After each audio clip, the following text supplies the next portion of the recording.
મહેશભાઈ વાઘાણી.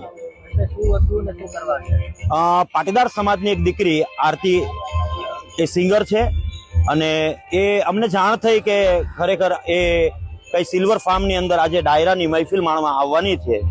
સાથે સાથે એને જે ગોતેલો છે એવો હસબન્ડ એનો એ પણ આવવાનો છે. એટલે અમે બીજું કઈ એને કઈ કરવા એ સજા આપવા માટે નથી આવ્યા. અમે ફક્ત ને ફક્ત અમારા સમાજનો જે પ્રોગ્રામ છે એને કેન્સલ કરાવવા માટે આવ્યા હતા.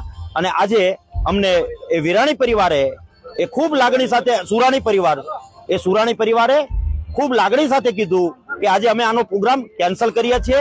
તમારા આવવાથી અમને હર્ષ ને લાગણી આજે ઉદ્ભવી છે અને આ પ્રોગ્રામને શોર્ટ ટાઈમની અંદર જ તે કેન્સલ કરીને એક સમાજની અંદર એક ઉદાહરણ પૂરું પાડ્યું છે કે પાટીદાર સમાજની લાગણીને માન આપીને જે સુરાણી પરિવારે આ કાર્યની પહેલ કરી છે એને હું ખૂબ ટોપલે અભિનંદન પાઠવું છું.